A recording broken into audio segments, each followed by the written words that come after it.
we are a nation which clearly has been obsessed with numbers generally, but at times I think we also need to ask ourselves what these numbers actually mean. Are all the most meritorious students of our system the most successful in life? So we need to introspect. When I can share our experiences of what we are trying to do. If we see, like when we thought of setting up a school and studying the model together, that how should it be, our first thing was who are the people, or who are the boys and girls that we are going to educate. Now this is a generation which is a post-internet generation.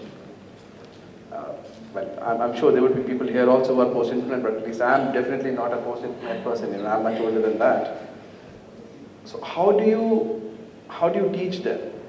Can we imagine ourselves, as I see my son and daughter, can we imagine ourselves that during our times we prepared for our physics exam the next day with the iPod on and with the Facebook right there, my BlackBerry, I'm doing the BBM also, the television is running and I'm also doing my lessons, And as parents, we also get paranoid that, are you studying or doing, or are you seriously studying or probably having fun?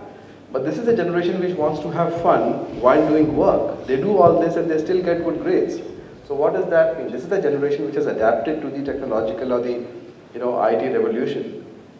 So how do you keep their interest alive in a classroom situation? For 40 minutes, how do you hold their attention span? Would the traditional strategies work? Or would you have to change your systems to keep that interest alive? So, these are the kind of things which we have to ask ourselves and then change the ways the education is transacted in a day-to-day learning environment to make it more interesting, more relevant, and to have these kids, naturally join in the process of learning. We can't impose education on anybody else. And that's probably something that we try to do. And we're not the only one who are doing that. There's several schools in India, there's several schools in the world which are trying to do that. But that really boils down to a big mind shift in the teachers. Should the education be teaching based or should it be learning based? In today's classroom, what should be the role of a teacher? So we think that a good teacher is not the one who has answers to all the questions the students ask. But a good teacher is one who can encourage kids to ask such questions of which he or she doesn't have an answer.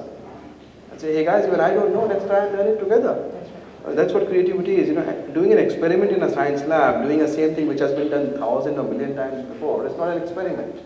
It's repeating something, a technique, but experiment should be something new, something different. So this means that there should be enough flexibility in your curriculum which allows students to also do mistakes and to learn from those mistakes.